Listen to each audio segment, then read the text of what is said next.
चलिए, हमने जो है पिछली कक्षाओं में ऋग्वैदिक कालीन सामाजिक जीवन तक जो है चर्चा कर चुके थे।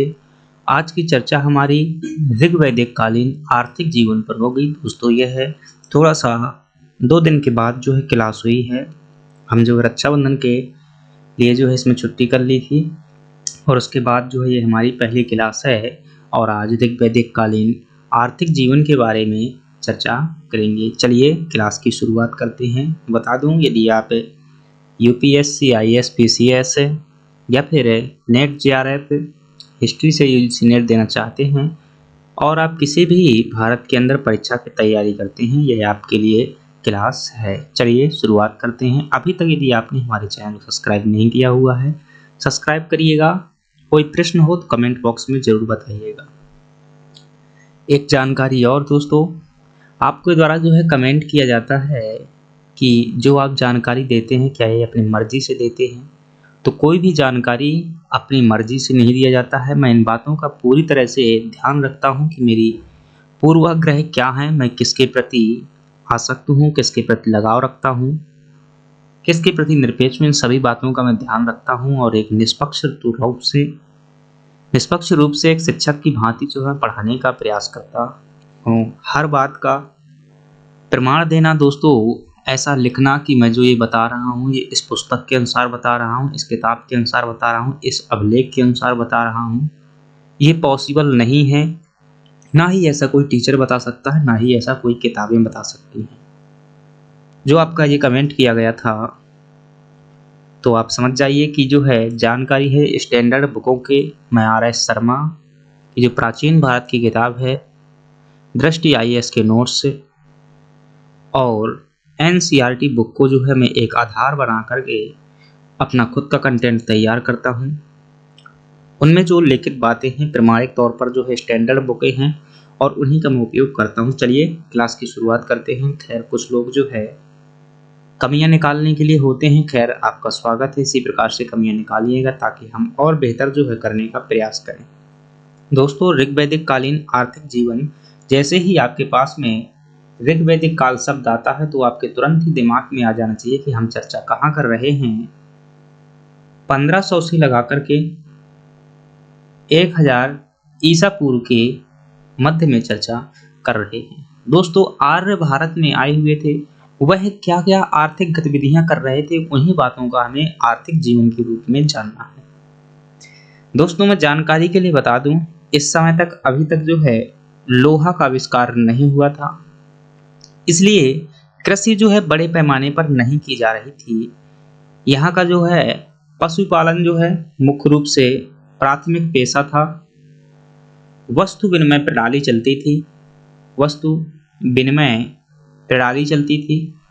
गाय जो है दोस्तों प्रमुख धन होता था। गाय के लिए ही क्या होती थी, लड़ाइयाँ होती थी। इस बात का महत्व इस तरीके से भी पता चल जाता है, राजा के लिए जनस्य गोपा कहा गया है। गाय को जो है वध ना करने योग्य कहा गया है। गाय का दूध निकालने वाली बेटी को दुहित्री कहा गया है। अघन्या शब्द गाय के लिए आया हुआ है। इस प्रकार से गाय के महत्व को जो है चर्चित किया गया है। इसके अलावा यहाँ पर जो है दोस्तों कई बार शब्द पूछ लिए जाते हैं कि कौन सा शब्द किसके लिए प्रयोग किया जाता था, तो उनके लिए भी चर्चा करेंगे। जैसे कि कई प्रकार के शब्द हैं, एक एक करके हम देखेंगे। चलिए देखते हैं। जो हम सबसे पहले चर्चा करेंगे वो होगी दोस्तों, थोड़ा सा आपको समझना है। सबसे पहले हम चर्चा करेंगे पशुपालन की, क्योंकि पशुपालन के संदर्भ में अगर बात की जाए तो आपसे प्रश्न पूछा जाए कि जो आर्य लोग रहते थे उनका आर्थिक संदर्भ में प्राथमिक पेशा क्या था, तो दोस्तों ये आर्यों का क्या था, प्राथमिक पेशा था।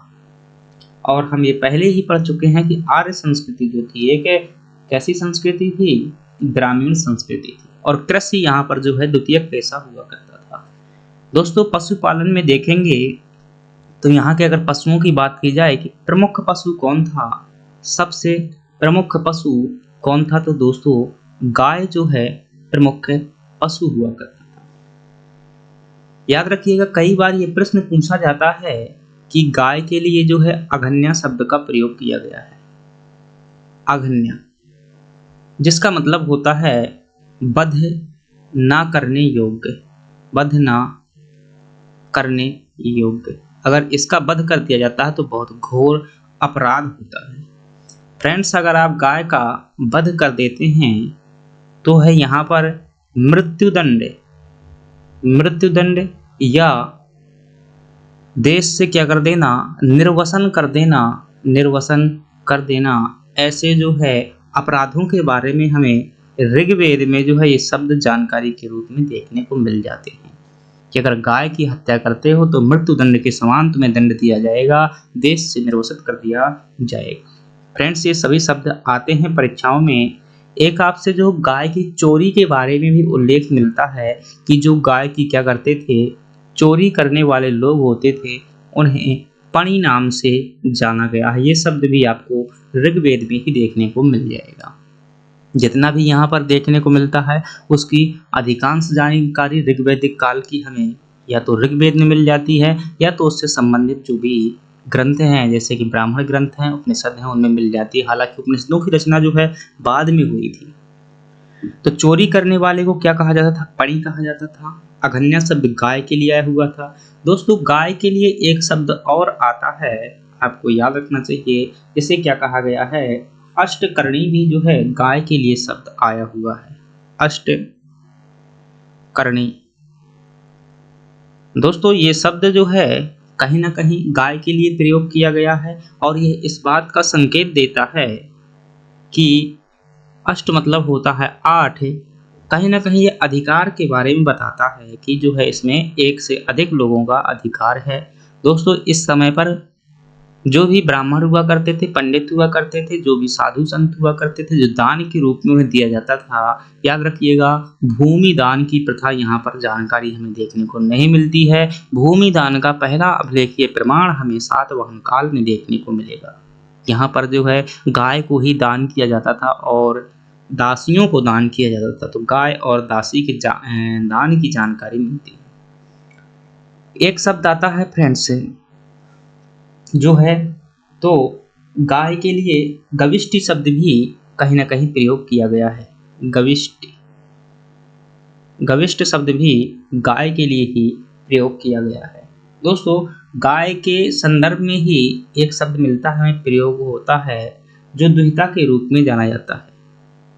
और ये दुहिता शब्द जो है कहीं ना कहीं किसके लिए प्रयोग होता था, पुत्री के लिए प्रयोग होता था। क्योंकि पुत्री जो है दूध दुहने का कार्य करती थी, गाय से दूध निकालने का कार्य करती थी, इसलिए उसे क्या कहा जाता था, दुहिता कहा जाता था।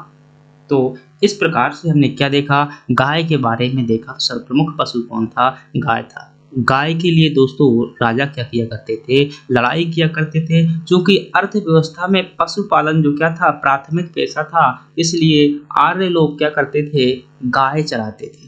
क्या चराते थे, गाय चराने का कार्य किया करते थे, पशु चराते थे। और इसके लिए वे चारा गाय की कृषि करते थे, चारा गाय की कृषि करते थे। गाय से निकलने वाले उत्पाद जैसे कि दूध, घी, मक्खन इत्यादि का भोजन किया करते थे।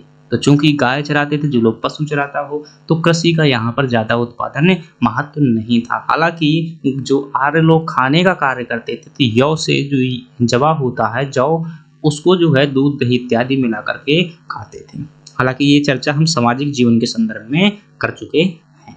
तो ये पशुपालन में अगर अन्य पशु आपसे पूछे जाते हैं कि ऋग्वैदिक काल में अन्य पशु कौन कौन से थे, तो आप उन्हें भी बता सकते हैं। दोस्तों, यहाँ पर बैल एक जो है अन्य पशु होता था और बैल के ये जो है वक्र शब्द का वृक शब्द का प्रयोग किया गया है। अगली बात करें दोस्तों, यहाँ पर घोड़ा भी होता था। स्पोक पहिए वाले घोड़ा के जो रथ होते थे वो घोड़ा तान मतलब घोड़ों द्वारा उसे क्या किया था, खींचा जाता था। अगली अगर बात करें दोस्तों, यहाँ पर बैल हो जाएगा, घोड़ा हो जाएगा। भैंस की भी दोस्तों यहाँ पर जो है जानकारी मिलती है। हालांकि इसके पहले भी हड़प्पा सभ्यता में भी भैंस थी। और यहाँ पर बकरी भी दोस्तों हुआ करती थी, बकरी हुआ करती थी। ऊंट की भी यहाँ पर जानकारी देखने को मिलती है। ये क्या होते थे दोस्तों, प्रमुख पशु थे। ये हमारा पशुपालन के बारे में चर्चा की। चलिए दूसरी चर्चा करते हैं। दूसरे नंबर में जो आर्थिक जीवन के संदर्भ में हम देखते हैं कृषि के बारे में।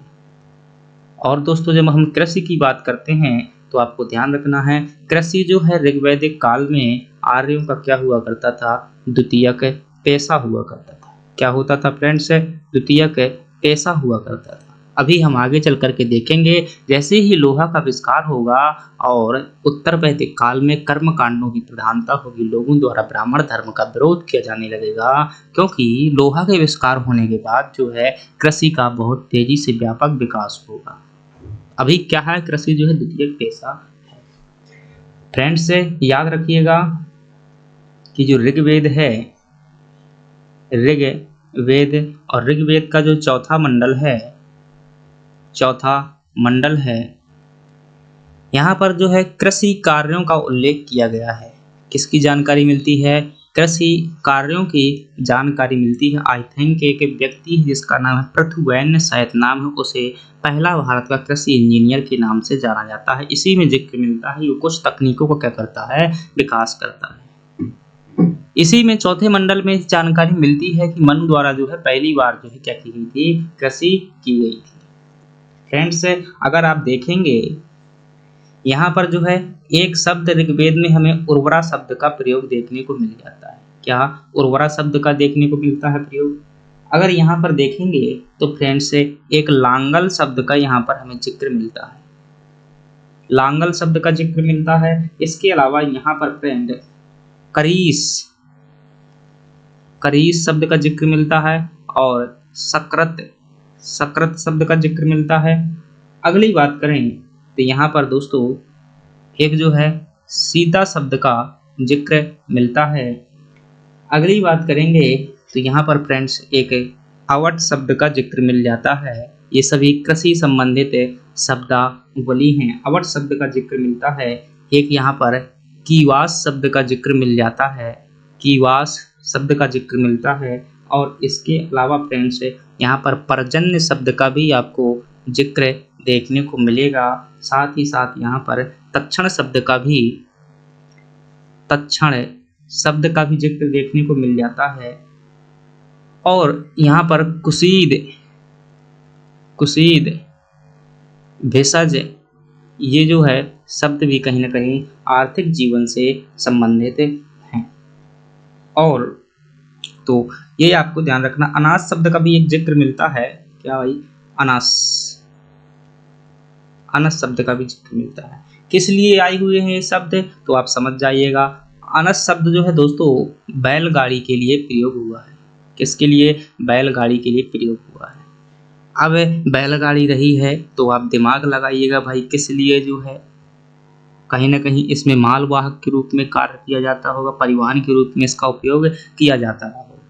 उर्वरा शब्द जो है फ्रेंड्स से आपके लिए यह जो है एक उस जमीन के लिए आया हुआ है जो क्या होती है, उपजाऊ भूमि के लिए ये शब्द आया हुआ है। लांगल जो है ये शब्द हल के लिए प्रयोग में लिया गया था। करीस जो है ये आपकी जो खाद होती थी, और कौन सी खाद, गोबर वाली खाद होती थी, उसके लिए प्रयोग में आया हुआ है। सीता जो है दोस्तों मतलब ये जुती हुई भूमि के लिए, मतलब जुती ऐसे जैसे मान ली एक हल एक बार यहाँ से निकाल दिया गया, एक बार यहाँ से निकाल दिया गया, तो ये जो पैड़ बन जाती है, इस पैड़ के लिए कौन सा शब्द, जुती भूमि के लिए यह शब्द प्रयोग में आया हुआ है। मतलब जो हल द्वारा एक दो बार निकालने से जो क्यारी टाइप की जो संरचना बन जाती है, आपने अभी खेतों में देखा होगा भाई, हम तो क्या देखते ही रहते हैं, आपने कभी हल चलाया हो तब भी आप समझ जाएंगे, या फिर आप कभी न कभी कल्टीवेटर में देखा होगा कि किस प्रकार से जो है जुतने के बाद भूमि की जुताई होने के बाद पीछे आकृति बनती जाती है। तो उन जो नालियों टाइप की संरचना होती थी उसे सीता के नाम से ऋग्वैदिक काल में जाना जाता था। अवट शब्द की अगर ये बात की जाए, अवट शब्द जो है कुआं के लिए प्रयोग हुआ है।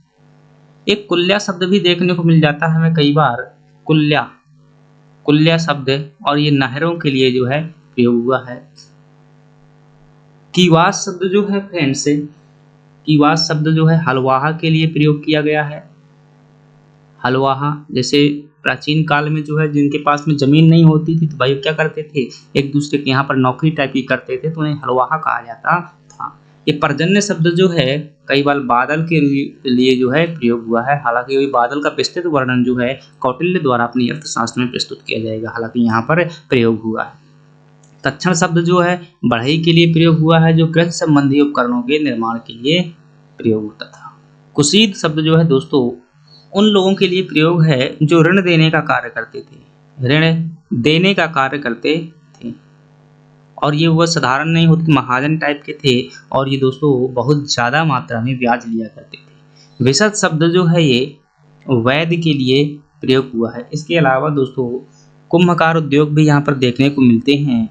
तो ये आपको क्या बता रहे हैं, ऋग्वैदिक कालीन अर्थव्यवस्था के संदर्भ में विभिन्न प्रकार के हस्तशिल्प, पेशा और कृषि के बारे में बता रहे हैं।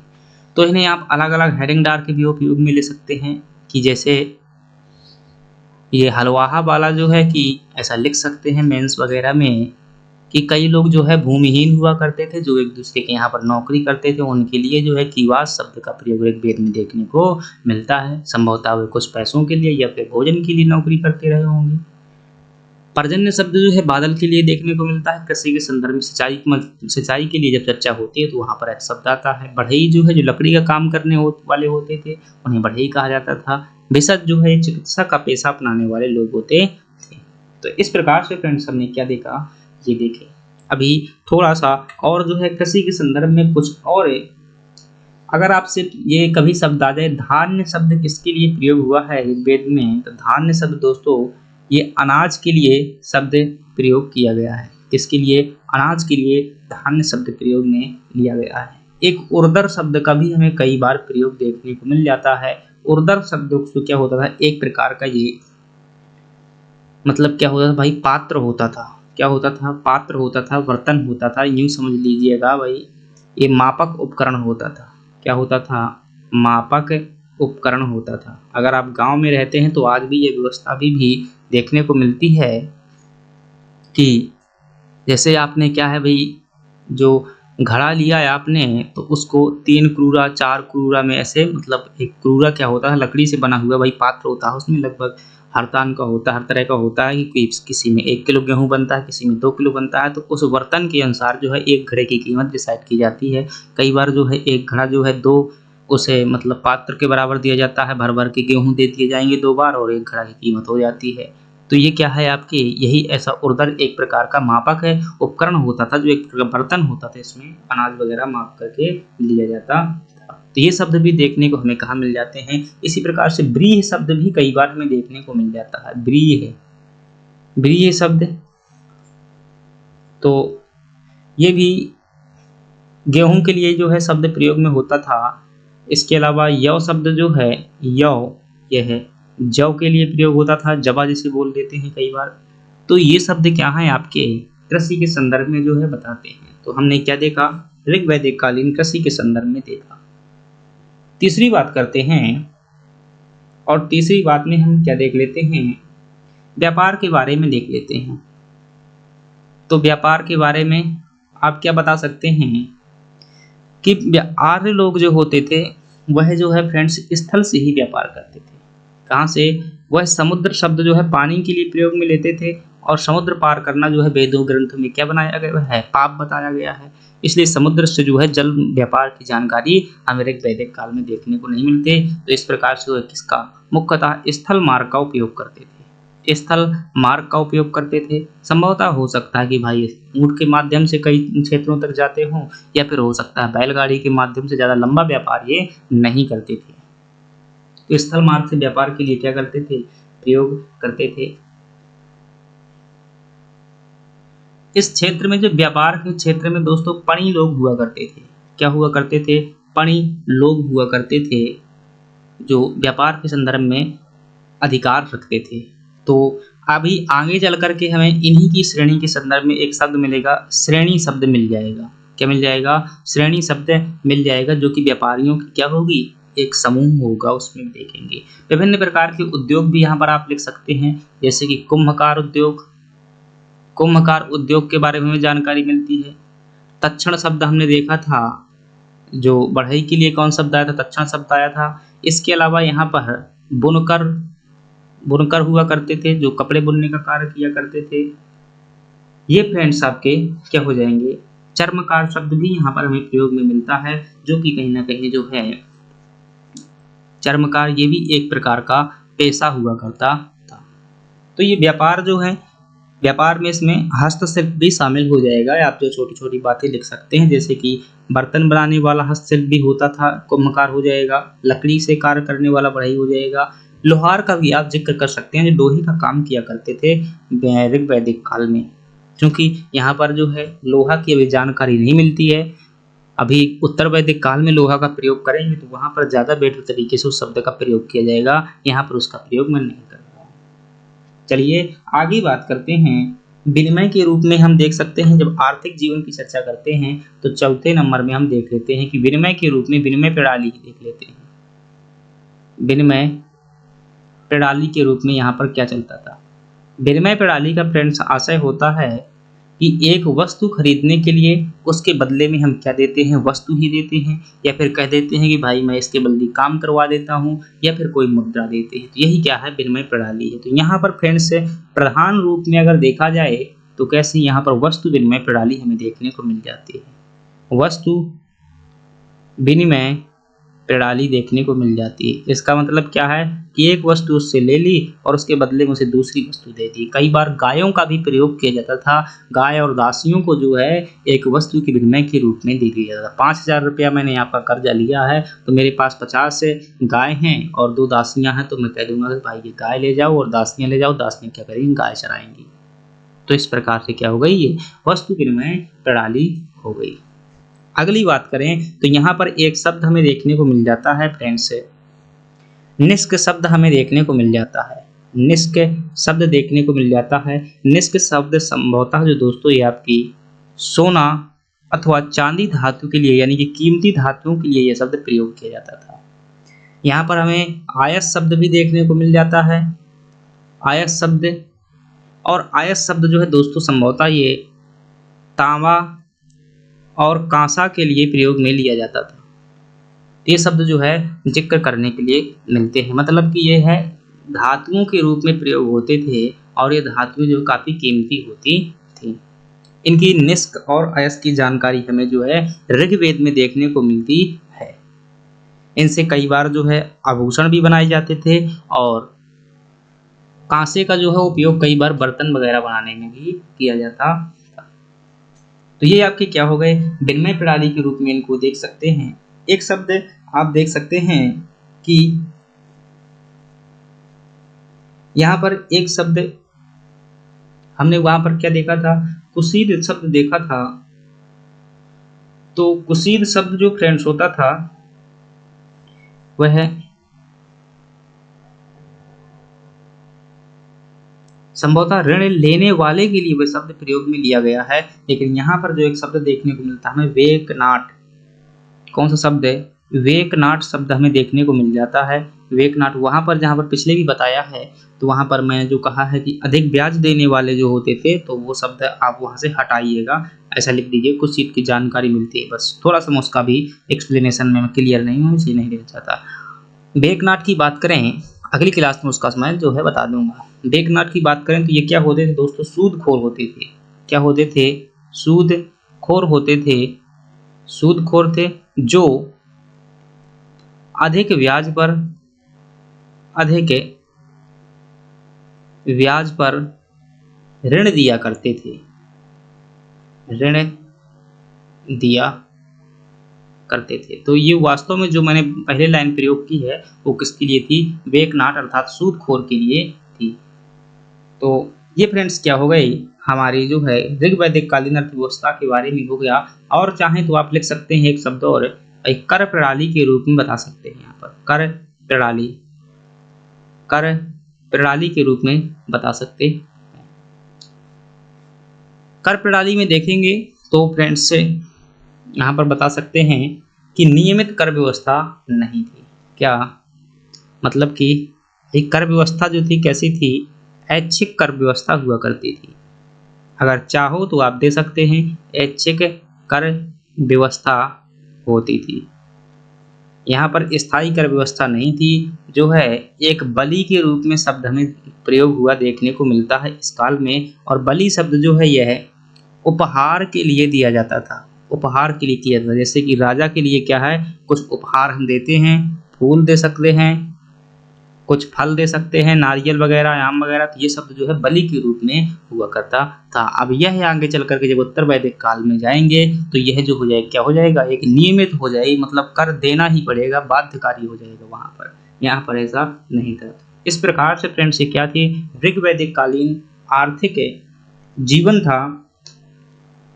और पेशे की अगर बात की जाए तो कोई भी व्यक्ति कोई भी पेशा अपना सकता था। मैं वर्ण व्यवस्था में जो सामाजिक जीवन चर्चा किया था तो वहां पर चर्चा की थी कि एक व्यक्ति है, वो कहता है कि मैं जो है कवि हूँ, मेरी माता जो है आटा चक्की काम करती है और मेरे पिता जो है कुछ और कार्य करते हैं। तीनों व्यक्ति जो हैं अलग अलग प्रकार का कार्य करते हैं। तो मतलब ये है कि ऋग्वैदिक काल में जो है वर्ण व्यवस्था थी वो कर्म आधारित हुआ करती थी, कर्म के अनुसार ही लोगों को नाम मिल जाता था। अभी जन्म आधारित वर्ण व्यवस्था नहीं हुई है, कोई भी व्यक्ति कोई भी कार्य कर सकता था। तो ये शब्द भी आप क्या कर सकते हैं, शामिल कर सकते हैं अपने निष्कर्ष के रूप में। तो इस प्रकार से फ्रेंड्स से जो बार बार यहाँ से प्रश्न पूछे जाते हैं वो प्रश्न आते हैं इन शब्दों के लेकर के प्रश्न आते हैं। क्या आते हैं, शब्दों के लेकर ये शब्द किसके लिए प्रयोग हुआ था। निष्क शब्द कई बार जो है, जैसे मैं कुछ हाईलाइट कर दूं कि कौन कौन शब्द पूछे जा रहे हैं। एक निष्क शब्द जो है कई बार पूछा गया है। फिर बता रहा हूँ कि परीक्षा के उद्देश्य में ही मैं क्लास करवा रहा हूँ, कोई रिसर्च पर्पज से नहीं है। वेगनाथ शब्द जो है आपसे पूछा जा सकता है किसके लिए प्रयोग हुआ है, विनिमय के रूप में। ठीक है, खैर आप जान जाएंगे गाय का प्रयोग होता था। यहाँ पर जो है आपसे एक पणि शब्द पूछा जा सकता है कि पणि जो है एक तरफ तो किसके लिए प्रयोग में हुआ है, गाय को चोरी करने वाले लोगों के लिए भी प्रयोग किया गया है। दूसरी ओर जो है जो पणि लोग क्या होते थे, व्यापार में भी संलिप्त रहते थे। तो ये शब्द को मतलब भी ध्यान रखना है। इसके अलावा आपसे व्रीहि शब्द जो है एक बार पूछा गया है और आपसे उर्दर पूछा जा सकता है, हालांकि पूछा नहीं गया है अभी तक व्रीहि शब्द। और यहाँ पर आप देखेंगे तो ये सीता शब्द का मतलब ध्यान रखना, क्योंकि मौर्य काल में सीता भूमि सीता कर देखने को मिलेंगे, वहां पर चर्चा होगी।